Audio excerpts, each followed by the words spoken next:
Sandwich generation makes up about 80 million people in this country, and over 50%, about 54, are caring for more than one adult as well as children. With me today is Nicole Smith. She is caring for three parents and five children, so she's the expert that's going to let us know how do we manage all this.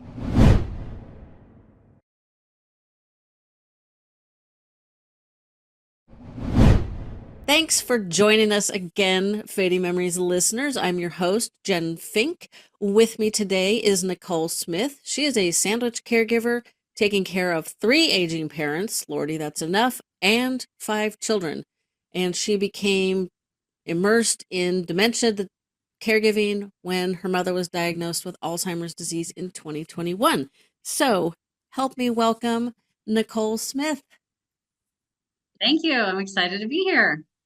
So I just gave the highlights. Why don't you tell us more about you and your family and how you juggle and navigate all this stuff? I remember from our planning chat that your son was doing driver training, so you were chatting with me while he was driving. Yeah, I know. Yeah, he's getting his license in about like a month. So yeah, it's going to be interesting. But because he's number five of the five children, and so we've been through this before, and literally, unfortunately, every single one of them has had an accident in the first 6 months of getting their license, because they know everything as teenagers, and we know nothing. So. But luckily, they've all been kind of like, one hit a mailbox, one hit a curb, one hit the garage, one hit, I mean, fairly minor fender benders, but enough to scare them, which was good, so yeah. Yeah, enough So to teach them that maybe they don't really know it all. Well, tell number five that he has to break the mold. yeah, that's a good idea. I will. It's like if you Yeah, didn't learn from your siblings, well, exactly. Teenage boys, they just like speed. So that's the gotta get through. well, But I'm in anyway, but California, so I'm aware of people and the speed limit being a suggestive minimum standard. yeah, and that is a perfect example of being in the sandwich generation, because a lot of times people think of sandwich generation where you've got little kids at home and then your parents are aging, which is true. And I say when the kids are little, it's physically exhausting, but when they're bigger, it's emotionally exhausting. So at the same time that my mother was having her driver's license revoked because she was in California and diagnosed with Alzheimer's, and the state requires the doctor, to send a notice to the DMV, and they have to retest. So I was dealing with her in complete denial and not wanting to give up her car and her freedom and her driver's license. And then I had, a teenager at home just ready to get his license and get going. And yeah. So like both coasts, both ends of the spectrum, it's nail biting, to say the least. Yeah, I don't know which one I'd worry about more. Probably mom, because we generally seem to get out of our teenage years relatively unscathed. Problem in California, well, they just recently changed the law where you don't have to take the written test as an older adult, which I don't know how I feel about, but I have talked to caregivers who spent 2+ years or more trying to get the DMV to revoke their parents' license. And it just seems like occasionally you run across somebody who's like, oh, but, they're just, I think they personalize it like, oh, I would die if I didn't have my license. And I think you're in Arizona now, right? Yeah, I mean that's the thing with the cars, right? And the baby boomers grew up in the generation with the muscle cars and the freedom and I mean, it's the car. Our car is definitely much, very much a part of our identity and our freedom. And my mother was very independent. She loved her car. She took immaculate care of her car. She was on, a best friend basis with her mechanics because she was so meticulous about her car. And that was part of the problem, where people were like, well, just take away the keys, or just disable the car with the distributor cap or something. I said, no. She is best friends with her mechanics, and if she says the car's not working, they will rush right over and fix it. I mean, because I lived in New Jersey and she was in LA. And the other part of it with this whole dementia diagnosis, I didn't know, well, should I be sharing with her mechanics that she has dementia, or will they believe me, or will they understand? Or, it's kind of a weird dynamic to be in. Like, how much do I share? Is it shameful? Is it infringing on her rights to share her medical diagnosis with, the people in her community. I mean, it was all these things at once trying to figure it out, because it's not just simply take the keys away. Yeah, I mean, which we did. And then the neighbor called and said, "Hey, there's a locksmith outside your mom's house." So she paid $1,500 to get new keys made. Oh, She had geez, these that's a lot of moments of money. clarity. Yeah. So she had these moments of clarity where she's like, "Oh, hey, I'm not going to let you derail me. I got my own, work stuff to, I mean, yeah. I mean, this was with every single aspect of this diagnosis. Like she fought us tooth and nail, and she had enough clarity in certain moments just to completely throw a wrench into everything." Well, unfortunately, our infrastructure is not designed for people who don't drive. I mean, I'm a cyclist, and the infrastructure, I'm about an hour north of Sacramento, and the infrastructure out here can be very rural, and a lot of people in trucks don't pay attention to the, 3 foot between the two of you rule, which is scary. But it's tricky when you get narrow roads and cyclists and trucks, and everybody's got to coexist, and not everybody's cool with that. But it's like, And everybody's on their phone driving, which is scary. Oh yeah. yeah. Well, then, but even just in a more practical sense, like our nearest grocery store is like probably a mile and a half, a mile and 3/4 from my house. So yes, I could walk. But I'm not. I'm getting close. I have a birthday coming up, so I'll be 58. And but how many groceries can I lug home? Even if I was pushing them in like a wagon or a cart or something, because I live in the Sierra foothills. It's hilly, and the grocery store that's closest to me only has about 95% of the stuff that I want. So, because I hate going to the grocery store, I actually get groceries delivered. But dang, I've talked to older people that live in my community and they just think that that is like the second worst thing to death. I'm like I don't want other people picking my fruit. I'm like, it's their job. If they do a crappy job and I stop having food delivery, they're not going to have a job. So, they usually do a pretty good job.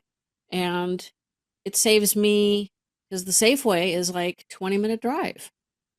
I couldn't walk to Safeway. I don't think I could take a bus either. So it's like our infrastructure is just, it Yeah, is it's not hard. set I up. mean, and it's very personal. Like I do. I love picking out my own produce. I love going to the grocery store. I go like probably 4 times a week because I'm popping in and popping out because I decide what I'm going to make because I cook. And I mean, so it's a very personal kind of part of your routine, whether you like it or don't like it. Yeah.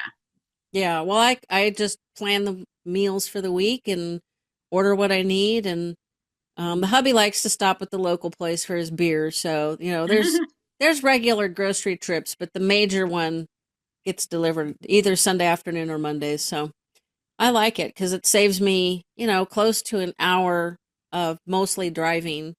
And my only issue is I don't like all the plastic bags, but that's changing in this state next Yeah, no, New 26. Jersey outlawed them. Well, California, well, yeah, I know it's a whole thing, but I love the beer because people ask me, how do you deal with all this? How do you do self-care? And I say my holy trinity of sanity is yoga, chocolate, and beer. So if I have those three things, I'm good to go. So Well, so it's just your mom that has any kind of dementia. The other two are, nope, I have all three. So all oh three. dear So God. yeah. So my mom. So in the same year, my mother was diagnosed with Alzheimer's, even though we'd had a lead up issues with that. And then my stepmother, who was only 70, was diagnosed with primary progressive aphasia. And then my dad had brain surgery for normal pressure hydrocephalus, all within 1 year. And so, and I have siblings, but that's a whole other issue.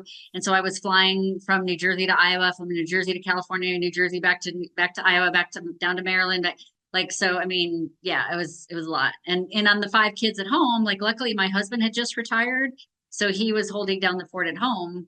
And so, and luckily I had the means and the time to just become a frequent flyer. Yeah, that's the other issue people that aren't aware of. It's like, it's one of the things that I'm doing a lot more speaking on is, our population is aging, which means our workforce is aging, which means there's going to be more people like you and I. I wasn't technically a sandwich caregiver. My sister kind of was. Mom was in memory care after our dad died, so takes the pressure off a little bit, but not 100%. And, it's very difficult to juggle the kids' activities. And she worked in an office, and, you know, I did the heavy lifting with mom. but she would take my niece, the older of her two kids, or she would take mom to do kid activities like my niece played basketball until my mom just couldn't handle that. And my nephew is on the autism spectrum, so she had my mom and him, and eventually I think she stopped bringing him because it was more trouble than she could cope with, and then she finally had to stop taking my mom out in the evenings, and it just limited what she could do. And she wasn't, how shall I say, creative enough to figure out options that worked for everybody. No, I mean, it's hard. Like I talk about, so again, the big problem. So my mother was in behavioral health by the time we got to the point where we had to admit her to the ER, which, and then had trouble getting her diagnosed there. And then she went to behavioral health. So she was in behavioral health for dementia and cognitive psychotic break. And then literally a year later, my daughter was in behavioral health for anxiety and depression. So, I mean, I like both sides, like, and my mother always talked about suicide. And then this, I mean, it's definitely both ends constantly, the driving, the dementia, I mean, it just is constant. So, So, how did you handle that year when both sides of your caregiving sandwich were in mental health crises? That sounds horrifying. yoga, chocolate, and beer. No, no. Um, anyway, so luckily, I tell people I'm not a physician, I'm not a financial advisor, I'm not an attorney, and I'm not a social worker, but I am a communicator. So I pulled together a team to help me figure all this out. So my aunt, my mom's oldest sister, has been a nurse for half a century. So she was the medical person that helped figure all this out. And had lived in California with my mom, and so she had contacts there. So we were able to work that out. I hired an elder law attorney in California to figure out what options I had, whether I had to go conservatorship or some different route. My husband's a CPA, so he was able to handle all of the taxes and the documents. And luckily, when I sold my mom's house, eventually between my husband and the elder law attorney, because I mean, California is like a different country, and all of the guidelines and the taxes, and it was a lot. And then like I said, I had my stepsister help me clean out my mom's house and get everything moved. And so, I mean, I put together a team of family and personal contacts and paid professionals because if I didn't know something, I'm not going to go get a law degree. I'm not going to get a medical, just to say, okay, hey, can you tackle this? And even I ran into problems with that, with financial advising, and with now I had to learn everything about Medicare, because the first foray into that was nightmare, because we didn't know what my mom did or why she did it or how she did it. Like, I mean, I had to literally just sneak into her office when we were first starting to go through this and take pictures and steal things and copy things. And I mean, no, I mean, I could write a spy novel. I mean, it's like, it's a lot. It's a lot. Well, I've always said that caregivers should be given the equivalent of a PhD because you have to learn, like, you learned a lot of that stuff. You learned a lot of the medical stuff, the financial stuff, the legal stuff, just because you had no choice. It's not like you sat down and said, well, let me understand all these crazy California laws, or, God forbid, trying to understand Medicare. I have a friend who this is his first year on Medicare, and his wife's not eligible for that yet. And oh my God, I just listening to him, it's like, okay, maybe I should rethink my wanting to live to 103. My Oh yeah, paternal no, I mean, yeah, no, it's crazy town. Like, I mean, and yeah, it's so confusing because also the government set it up so like everything has the exact same letters and the exact same uh, tag on it, but they all mean different things. You're like, hello, I mean, couldn't you just come up with at least a little differentiation here? But no, I mean, I definitely but my life is whack-a-mole, so I'm very good at prioritizing. So I only tackle, what's most pressing right now. Is it legal? Is it medical? Is it financial? And then just literally the minute I get one thing kind of settled, then something else pops up. Like, yeah, I mean, it's crazy. Well, so how do you whack-a-mole prioritize your yoga, chocolate, and beer? Because Well, that sounds like you need that probably 2 or 3 times a day. I don't know, my fridge is stocked all times, and I carry chocolate with me all times on the plane, everywhere. But also, so exercise has been my saving grace. So I always exercise. I was never an athlete, like I never was like a high school athlete or college athlete, but I always, I grew up in the aerobics era, right in the '80s. So Me I too. always, yeah, we're the same age. So I grew up in the '80s, and I always made time for exercise. And even when I had my children, I exercised a minute up to my due date. I had all my children naturally. And I was always like, I always figured out how to get exercise in because that was my when I worked after work, I would always go to aerobics. So I always made time for exercise, whether it's a walk, whether it's doing yoga. Yoga, you just lay on the floor. I mean, you anything. And because I know sometimes making that time, but I've always prioritized my exercise time because then it affects everything else. It affects your sleep, it affects your elimination, it affects what you want to eat. And so exercise for me, exercise is my saving grace. So I did the jazzercise, sweating to the oldies stuff in the 80s. And Jane then Fonda, I don't think I did too much of hers, but mom and I right. did jazzercise and sweating to Okay. the oldies. And then I guess when I was in college, I just kept getting heavier every year until Oh, I was 40. And I was like, I'm a retired portrait photographer. One of my clients was a doctor, and we were talking about my medical history on my dad's side of the family. My dad's side of the family is like type 2 diabetes. It is like if you're breathing, you probably have that. And the interesting thing is that it seems to only affect the men, even though us female part, people in that family tree inherited the fat gene that also came from that side of the family. And she said, "Oh, you're overweight. You had a family history of diabetes. I think you're screwed." And I was like, "Oh, I'll show you Thanks. screwed." Yeah, I was like, it just fired up my little lizard brain. I know I've told this story before.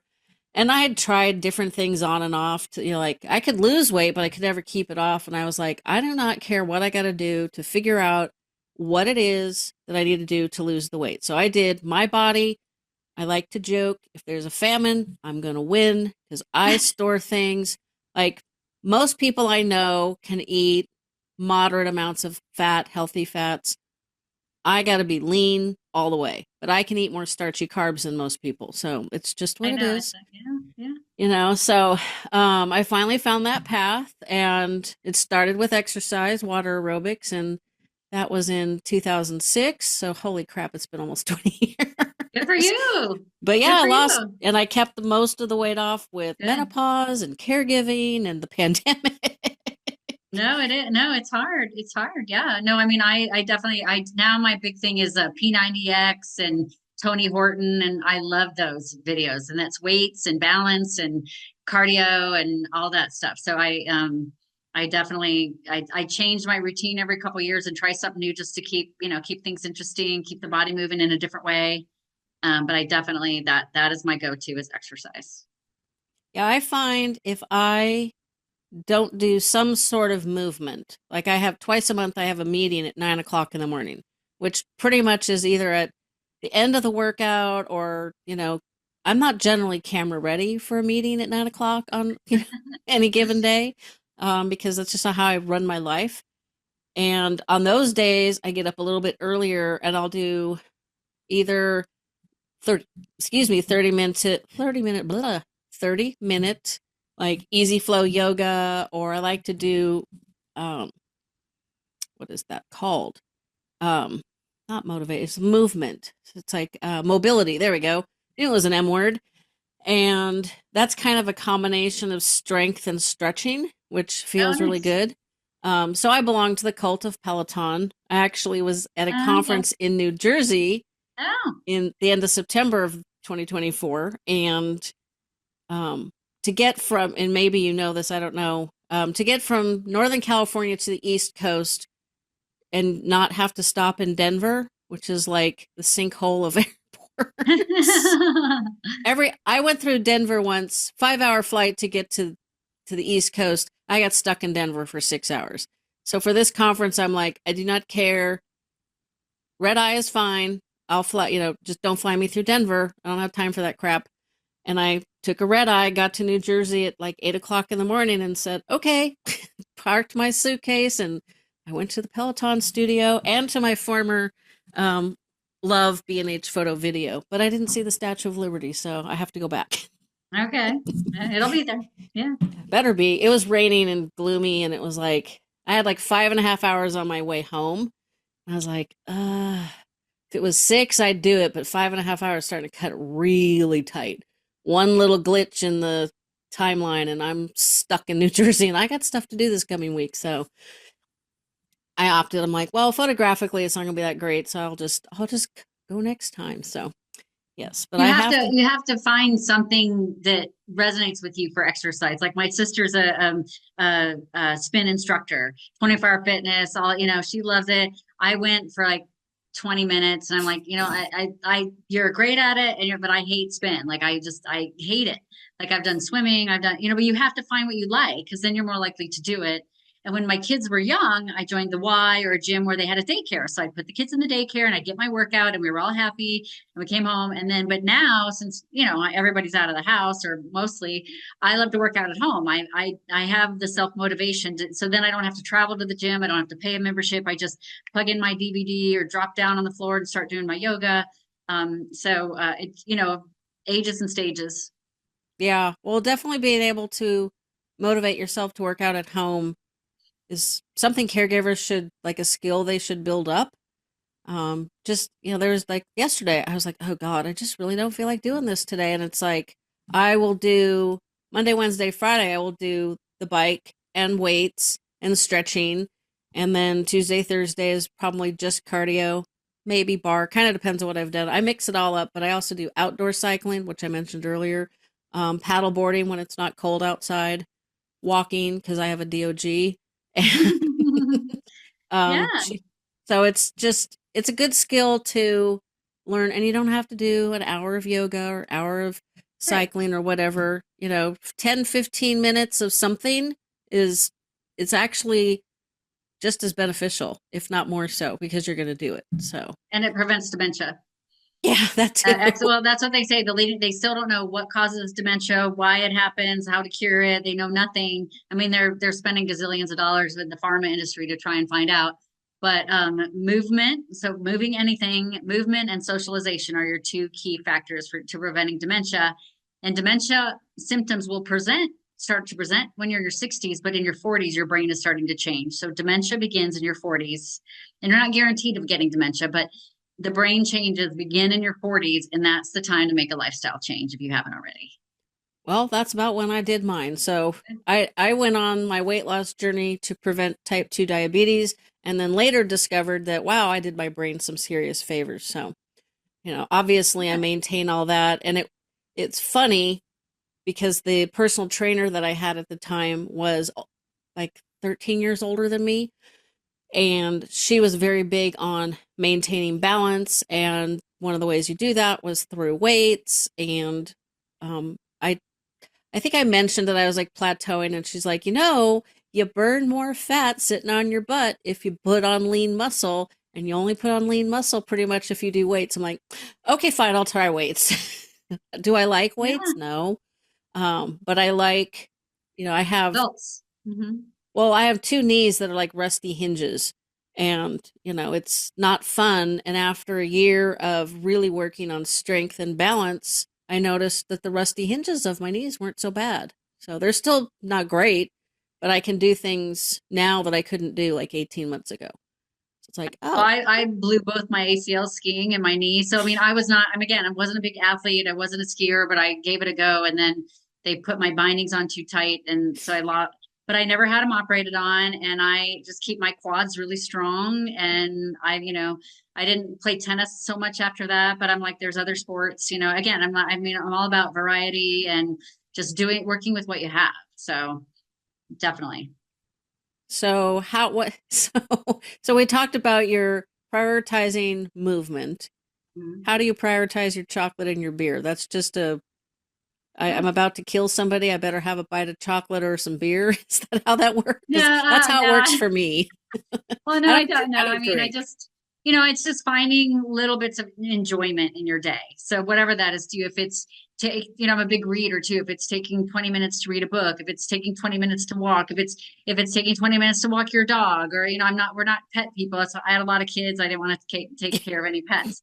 So no, I mean it's creating, building a lifestyle, again, preventing dementia and preventing stress and preventing comorbidities, and it's all about lifestyle. You can't get this stuff from a pill. So you have to be conscious about your choices, because life is always going to change. You're always going to have stress. Like things are going to happen. Life happens. And I tell people you could do everything perfect and you don't, and you could still end up with dementia or diabetes. I mean, there's no guarantees in life. I tell that to my kids. There's no guarantees, but being conscious about your life choices. Like, so people tell me like, oh well, yeah, you're naturally skinny, it must be just your genes and stuff. I said, well, no, I exercise really hard for 30 minutes every day. I cook almost all my own food. I love to cook. I mean, I get a proper sleep, which reduces your intake of fatty foods and things like that. So I'm very conscious, and I spend time in on my health. And maybe you've heard this quote: if you don't make time for your wellness, you'll be forced to make time for your illness. Because yeah, what happens when you get diagnosed with cancer or diabetes, where you have to stop everything and change everything to go through treatment and go to doctor's appointments? But think of if you spent all that time on the front end managing your health or making small choices that are good for your brain and your body, then you can hopefully prevent that. Again, there's no guarantees, but At that, least you've taken the steps in the right direction, so you're not going to be like, dang, I really should have listened to those gals, or I should have listened, I hear this all the time and I didn't pay attention and now I'm sorry. At least you'll be like, well, I just got the short end of the stick. yeah, because I grew up in the 70s and the 80s where my mom didn't cook. So it was SpaghettiOs, hamburger helper, pudding, shake up in the box, Jello pudding. Like, I mean, they were just, that was the era. Like, everything is like a TV, Swanson TV dinners. Like, that's just how we ate. My mom was working and going to school and raising us. And we saw my dad on the weekends. And I mean, I didn't have the Italian grandmother that, knocked out fresh gnocchi every weekend, or. So luckily I ended up, meeting some friends after college that were really good cooks and enjoyed cooking. And so that was my intro into, oh, hey, it's really not that hard to eat fresh vegetables or prepare or cook. And I don't have to be, Julia Child or Ina Garten, but I can learn how to make certain things, and so then it came in handy with my kids. I was the queen of one pot meals and just left it on the stove, and whoever came by between practice and after school and whatever, they just, they knew to dish it up. So That actually sounds like a good caregiver tip if you're living with the person you're caring for, either your spouse or your parent lives with you. I'm sure you're grateful that three of yours don't. yes, no, I know caregiving at home is super hard. I definitely understand what it would be like. But just Yep. having things that they can serve themselves when they want it. Obviously some people get to a stage of dementia where they forget they've eaten, so that might not be a great idea, but in the short term, that's not a bad thing. I like to cook too. My problem is um like I like to bake, but my Yeah. husband likes beer and I like desserts, and I can't eat too many desserts because I made these fantastic apple cider snickerdoodles, and I think it had one Hmm. stick of butter in them. Oh my gosh, so tasty. If I eat two of them, my stomach's like, what in the God's name did you put in me? It just gurgles and churns. It's not nauseous. It's just, it is not happy because I've put in too much fat. And as good as they taste, it is not worth my stomach gurgling and churning until I go to bed. It's like, bleh. And Yeah. That's like it's like a, dark chocolate is kind of like, it's doesn't, it's kind of more for, and it supposedly it might be good for you. I don't know. It depends on which study you look at. So I don't know. yeah. But I I like it. look at the Yeah. study that says an ounce of dark chocolate, sprinkled with pistachios and Oh a little yeah. sea salt. Yeah. Um, I got a bar of that from Neuro Reserve, which is a company that makes a brain health supplement. So if they send it to me, it must be good. I know. It's kind of my Well, theory. you got to be careful with the supplement. I mean, people, again, everybody wants a pill. So balance of nature, all that stuff is like, you can't get broccoli from a capsule. I'm sorry. I mean, just, it's all the leading doctors are just like, exercise, movement, eat right. Like, you know what you have to do, but it's hard to do it. I get it. This is true. This one supposedly replenishes 17 vital nutrients that we don't get even with the healthiest diet. And it was clinical trials, run through clinical trials. So I figure at best it's helping, at worst it's not doing much other than costing me money. Right. So Well, and that's what I tell people. I'm like, if it works for you, good for you. We all have our own pathology, our own beliefs, our own resources. So if it works for you, good for you. You know, right. I'm not going to question your body and your health and your choices. Not at all. Well, that's good because, we, like you said, we all make our own choices. So you were talking about you prioritize good sleep. So how do you do that when, there are multiple fires going on? You've got your mom with mental health crisis, you've got a child with a mental health crisis. Like, how do you turn that off and get a good night's sleep? Because that's got to be the hardest part. Well, I think part of it is I just I have enough physical exhaustion with everything I do just from running around and cooking and running errands and going to see my mom, and so I have the physical exhaustion, but I also do um I don't go to I don't go to bed like the same time at every night like some people say you should, but I do I again I'm a big reader, so I read a lot of dementia books which I review on Instagram, but I also read novels. I read historical fiction. I read. So at night, I'm usually relaxing with a book at least 10 minutes before bed. And sometimes I read a page and sometimes I read a chapter, but that's kind of like my wind down routine. And, and the other, I heard a story the other night about how much natural light affects our circadian rhythm. So I'm always outside. I'm always getting fresh air. I don't, I'm on the computer and I'm on email and stuff, but I definitely am around natural light. Like natural light is a big plus for me. Like when I picked the memory care for my mom, it has a ton of natural light there. So that environment. So if your body has it again, it's natural rhythm, but it is dictated by the seasons and the cycles and the sun and the moon and all that. So I definitely I don't use a lot of artificial light in my life. So Well, that I think that helps. Yeah. I have my office lights set on daylight. I don't know how much that helps with the circadian rhythm. I do it mostly because when it's like the soft white or the warm light, it's a little more yellow. First off, it doesn't look good on camera, so I don't do Yeah. that. But it's it the daylight setting on the light bulbs keeps me more alert. But my family likes to joke, I am a multi-generational Californian. I am seriously solar charged. I get up about 6:30, cannot stand getting up in the dark, wonder why. No solar charging going on at that hour of the morning. And even if I might at 9:15 not feel tired at all, and at 10 o'clock my body is like, oh, we're out. And I don't fall asleep super easily because I don't my brain does not stop. And it's not like I'm worried about stuff. It's like, okay, what's happening tomorrow? And like I'm planning things. It's just going all the time. So I either listen to sleep podcasts, or I'm sure it's probably not the best choice, but I do listen to true crime ones. I can listen to a true crime podcast and be out like a light in 5 minutes. Yeah, but it's whatever you enjoy. Like I do, so I am getting older, and a lot of times I'll wake up at 3 in the morning and I can't get back to sleep. And it's not really, it's because you have to get up to pee, right? Or I Hmm. can't get back to sleep, or and so I don't freak out about, oh my God, I got to get back to sleep. So I'll just lay there, but also sometimes I'll get up and drink a glass of milk, or sometimes I don't spend a lot of time listening to a ton of podcasts, but I am intrigued by podcasts. So I have a list going, and if I'm awake in the middle of the night, I'll put a podcast on with my headphones, and I'm like, oh, okay, well then I don't have, I don't have to turn on the light. I can just like lay here and listen. It's very relaxing, and I can learn something. And so I definitely, so I listen to podcasts at 3 in the morning. That's if I wake up.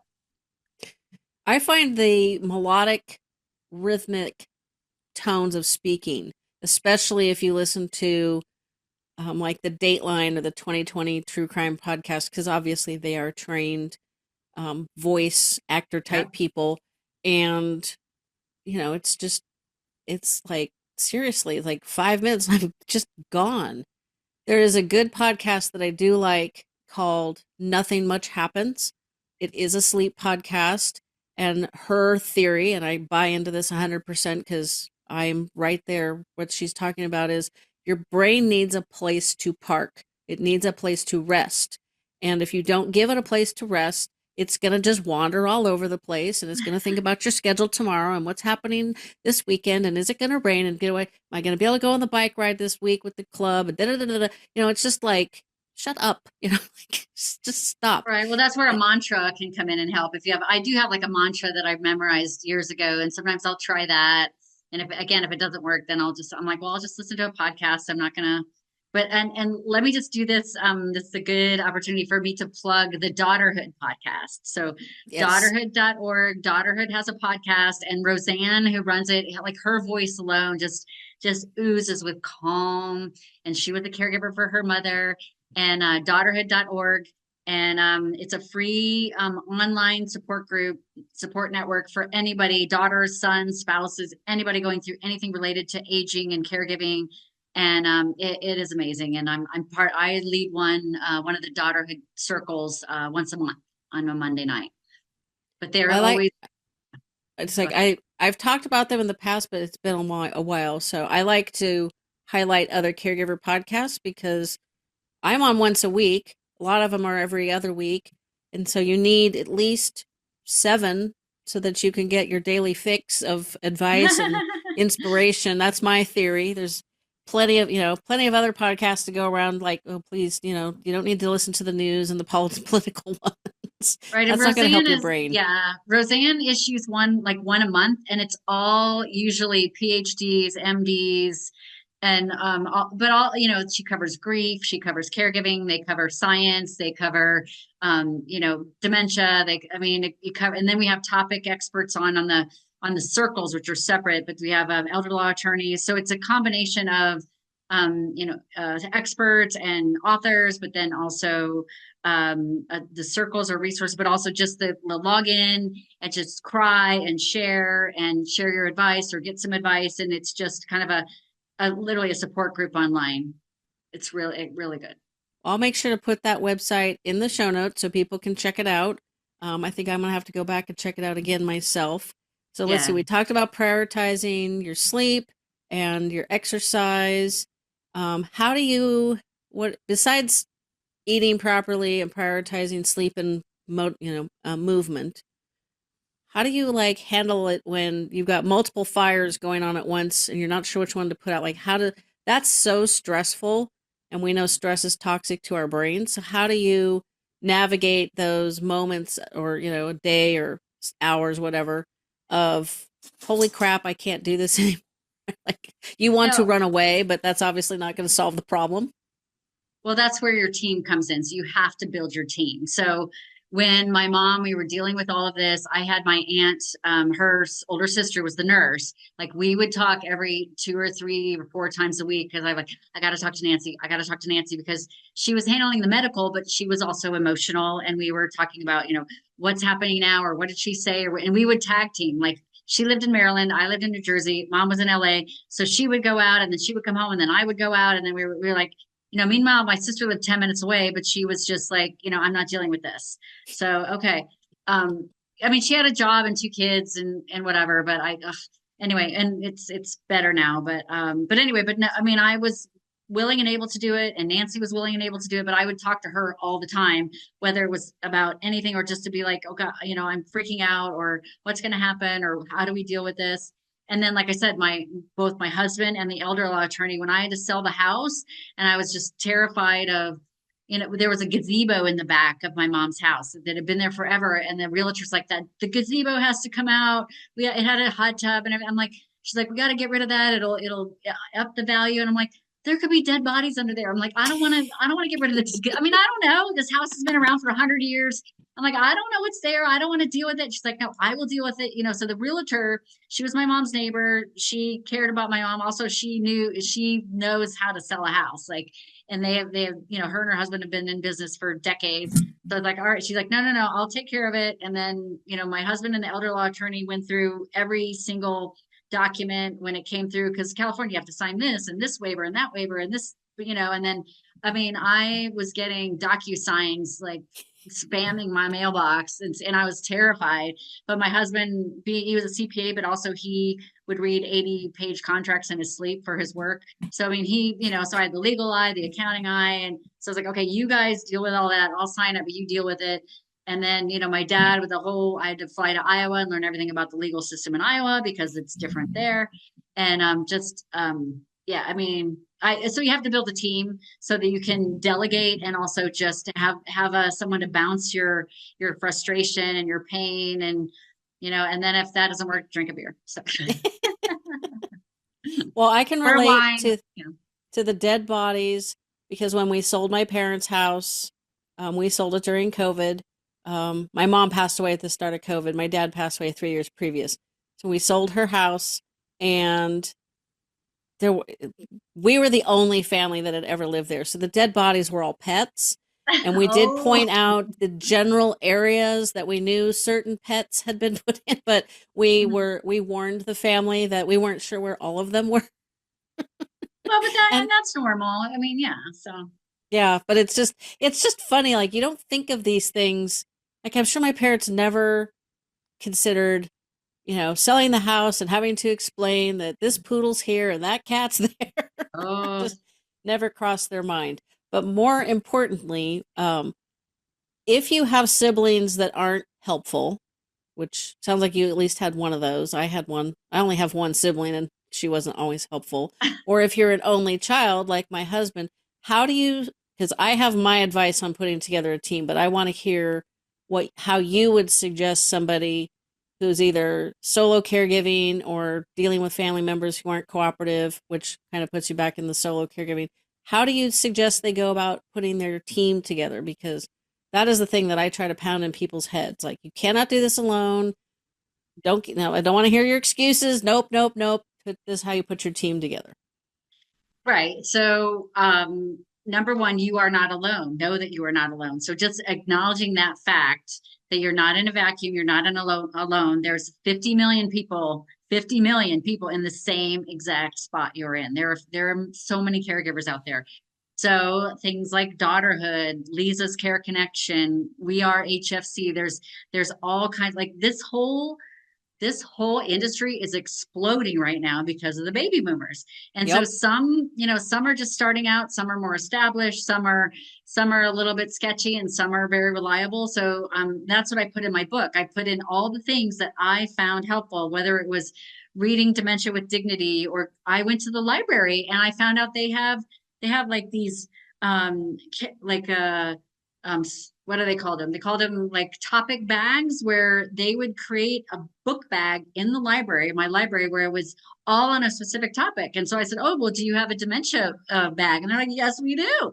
And so it had like a book in there and resources and all kinds of lists. And I was like, "Wow!" So I just started reaching out. I started anyway. So you have to know you're not alone, and you can get help through a Facebook group or an online virtual support group. You can tap into your faith community.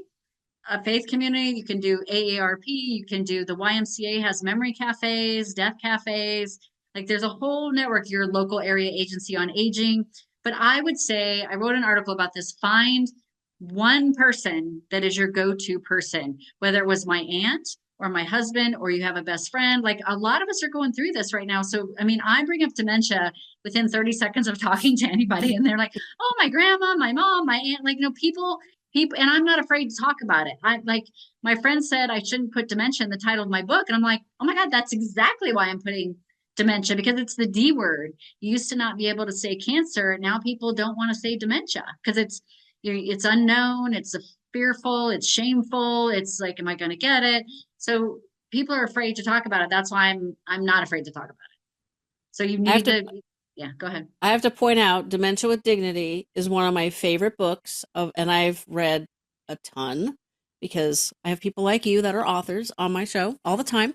And she was actually a guest, and I recommend that book all the time. So I'm going to put that link in the show notes too because it's been a long time since Judy was on the show. I probably should have her back, but Yeah, no, but she's still out there doing her thing. Like, because again, mm-hmm. she was in the space 20, 30 years ago when, she kind of stumbled into it, and she knows a lot. And then I started, I watched the movie, Robin's Wish, about Robin Williams, because I just thought he hung himself, but no, he had Lewy body dementia. And they talks about everything that he went through, the doctors, the physical, the family trying to figure it out.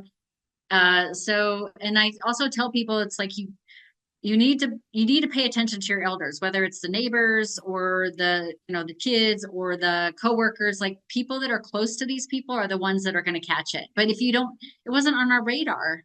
I call them "that's weird, mom" moments. Like mom would do or say these weird things. I'm like, oh, that's weird, but okay. And that those were the signs, but we missed them all because I knew nothing about dementia 5 years ago. Nothing. Well, it can either also present in Different. ways Yep. that are very easy to dismiss. So my grandmother, my maternal grandmother had vascular dementia. So we weren't unfamiliar.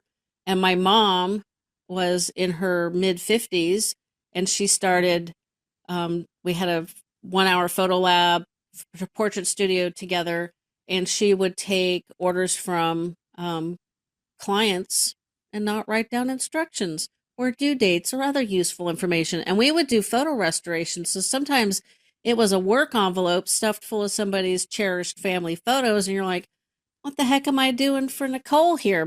Like, then Oh, I'd have to call them and be like, I didn't quite understand what mom was trying to write down. She's not here. You have to make some BS excuse. And about the point when we got to that point, when it was happening more regularly, I pointed it out to my mom. I wasn't a good time. My timing was poor. My sharing my concerns of her memory at work was not a good time. But in the beginning, when it didn't happen as often, it was easy to be like, oh, well, the phone rang, another client came in, she had to use the bathroom, all of the above. It was really easy to just, like this is a thing that happens. And then you look backwards and you're like, oh no, that was a sign. And like I said, my grandmother had dementia, so it should have been a lot more warning sign, but we weren't looking for that in mom. So just, I well, no, crazy. it wasn't on my radar. I knew that Ronald Reagan had Alzheimer's and he was in his 80s and he lost some memories and that's what happens when you're old. That's what I thought. I had Mm-hmm. no idea that dementia could affect your behavior, your mood, your executive function, your speech. Like, I mean, now, and my mom's oldest sister, there's four sisters. The oldest one has vascular dementia, but it is not hereditary. So my mom has Alzheimer's and my oldest aunt has vascular dementia, but she went to the gas station and pulled in and then forgot what she had to do. So she drove away and she came back and she forgot again and then she drove away. She came back the third time and the agent at the gas station said, I think you're here to get gas. And she's like, oh, thank you. But I think she told that story to the nurse sister.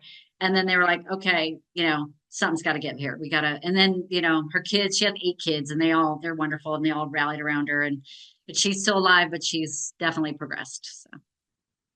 And she didn't have strokes or anything that you were aware of? Not that I'm aware of. Like, I don't know the intimacy, but she was always healthy. She was, very deep in her faith, very deep socially, very active, engaged. And so but I don't know what her, she was never heavy. Like, I don't, who knows? Like, my mom had depression, very serious depression. And so her whole life. So some people say that is somewhat related, sometimes could be related to, again, I'm not a physician and I don't know all the research, but I have heard some of that. Correlation talked about. It's it's definitely different chemistry in the brain, so it tracks that something else could happen later on in your life. Again, I'm not a physician either. I just pretend to be one on a podcast. My maternal grandmother had a brain aneurysm that leaked for 3 months before the doctors finally believed that my grandmother never had headaches, and she'd had a headache for basically 3 months nonstop. And they're like, maybe we should look a little further. And poof. And unfortunately, they did not discuss with my grandfather or her four children what would happen if she survived the surgery because they only gave her a 5% chance of survival. They did not factor in the hereditary orneriness that Yeah. I get from both sides of the family. And she did. She survived, and she was like 75, 76. But wherever the blood touched the brain is permanently damaged. And I need to read up more on vascular dementia as if that's really like, that's my relaxing time of day to do. I've been told that vascular dementia doesn't devolve or progress the same as Alzheimer's, but then I've heard that it kind of does. I'm like, okay, well, because I'm wondering if she had mixed dementia or just vascular. a little hard to find out at this point. Yeah, She, well, there's like 9 common types. So I also follow Tam Cummings, and I got to see her speak in Maryland. She's a gerontologist, like a geriatrician, she's a gerontologist, and she's got yeah, she did like a 5-hour presentation on dementia. It was really good. So I'm constantly learning, attending seminars, attending conferences, reading, listening to podcasts. So I definitely, I think the first podcast I listened to was Love Conquers All, yep, ALC. Susie. Yeah, that was one of the first ones I found, and then I found Dementia with Dignity. So those were, and then I went to the library and got my bag, and then so I mean that was my foray into it, and now I have like 35. I've read like 50 books, and I have about 35 more in a pile that I have to get to. So, and then I wrote my book in the process because I was like, these are all great, but nobody's telling me in the sandwich generation, like, how do you hire an elder law attorney? How do you get the diagnosis? How do you figure out legal documents in 4 states? Like, how do so I just wrote the book that I could not find as like a memoir slash prescriptive novel with a bunch of different resources from all different kind of mediums, because some people don't listen to podcasts, or some people prefer to watch a movie, and some people prefer to read books. It depends on how you like to get your information. I recommend all of the above. And then make sure that you curate your algorithm so that your Apple News Plus push notifications and, like Google, they're all sending you the same information. Like, it's very interesting to watch how there's a lot more chatter on how employers need to invest in their working family caregivers, which I have been saying for years. That is my signature talk when I go out and do public speaking. And now it's just the volume of that has increased tremendously. So hopefully, because my biggest challenge with my professional speaking is making businesses understand they have this problem and they need somebody like me that can point out the very simple things they can do to support people like yourself who are juggling, multiple generations at once. I get Yeah, and that, I mean, exhausted that's just the thinking thing. about What it. what is it? The 12 step, like awareness, or what awareness and admitting is the first, like it's the first step. But as we know, people that have dementia can go into denial and paranoia and accusation, and then a lot of times the family doesn't want to admit it either because of the shame and the fear and the stigma. So, I mean, like I said, I'm out there talking about it every day, And every day. me too. I can't go to the dog park or any place. I'm like that. I'm that gal that goes to the party and ends up talking about Alzheimer's. It's like, Yes. please, can we talk about card making or cookies or like anything besides?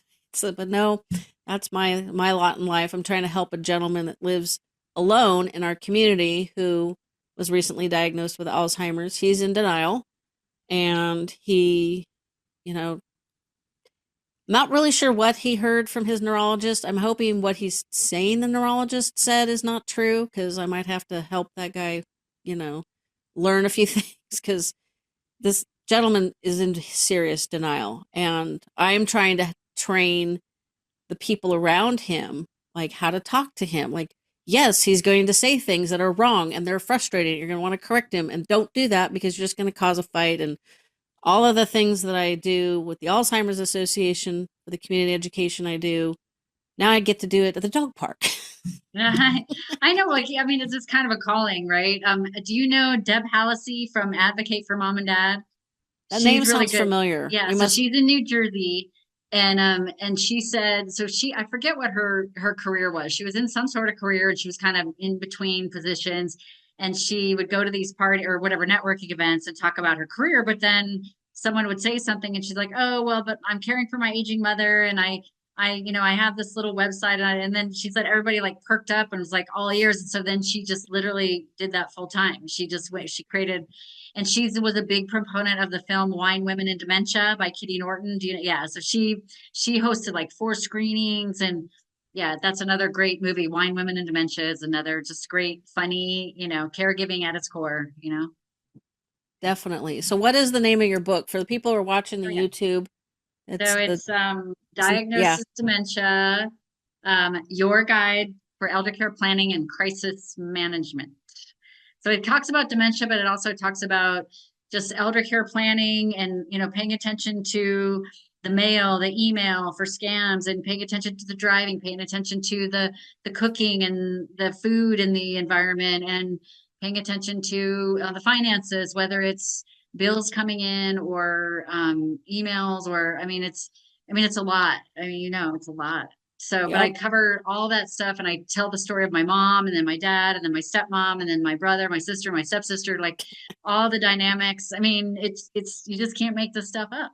So, Nope. Well, the book is also linked in the show notes so you guys can get it because I like the crisis management part.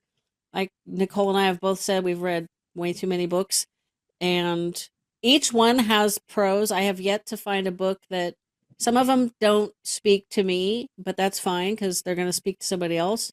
But everybody's got good stories to tell and good advice to share, which is why I do this every week. yeah.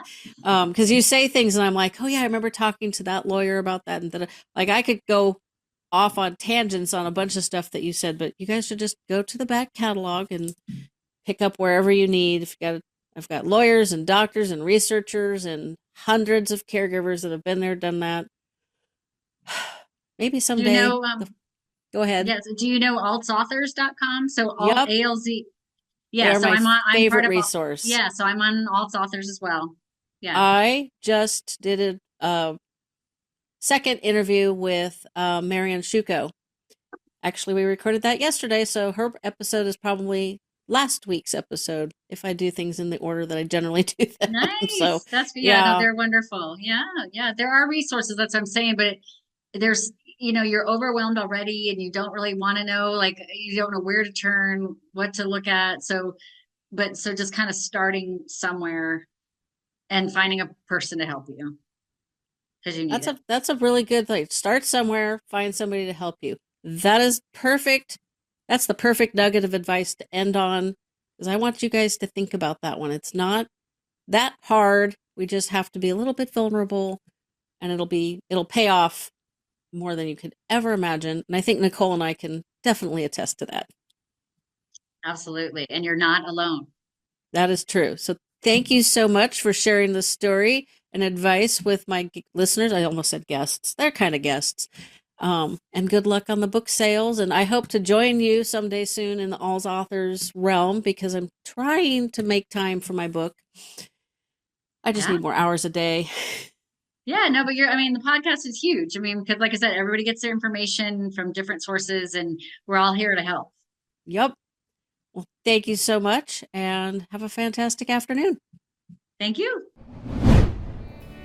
Fading Memories is also available wherever you get your podcasts.